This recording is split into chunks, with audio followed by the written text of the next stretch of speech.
Recently, we listened to a surprising statement from our treasurer, Joe Hockey, that we should pay our health care by ourselves because we live up to 150 years.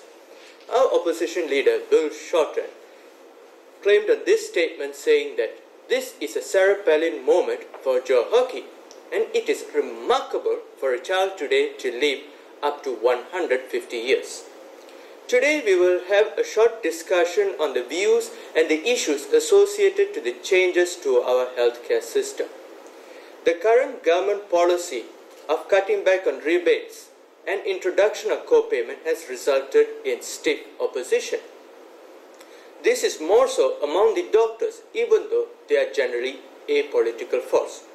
Surprisingly, it also brought opposition within the ranks of the ruling LNP. Campbell Newman, the state premier of Queensland from LNP, himself saw the political fallout of this move. He himself actually denounced the cutbacks on the rebates. Despite backing down on the rebate cutbacks, the sitting government today is still insistent on the co-payment. Joe Hockey claims that the existing Medicare levy and the taxation revenue is insufficient to cover the growing Medicare funding. The concept of co-payment will discourage low-income patients to visit doctors. Hence, it acts as a form of deterrence and will pile up our hospital system in the next 5 to 10 years. Had the rebates cutbacks were introduced, our emergency departments would have been overwhelmed by an increasing number of patients. It is said that the current government was elected on a platform on fear of cost of living. However, the changes both proposed and scrapped would be doing the opposite. Health Minister Susan Ley claims that the existing funding is insufficient and you cannot keep on growing for the sake of Medicare.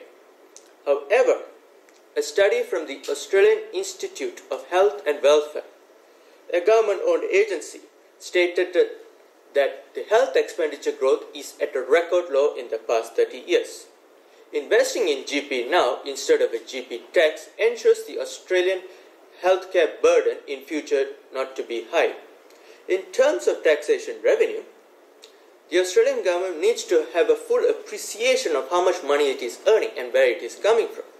The current government also needs to realize the amount of revenue that is being foregoing. That is more than enough for the Medicare funding. Finally, the Medicare and the healthcare spending has ensured all Australians have access to GP regardless of their background. And as a result, Australians have one of the longest life expectancy in this world. Hence, we should find sustainable ways to fund Medicare without punishing any Australians.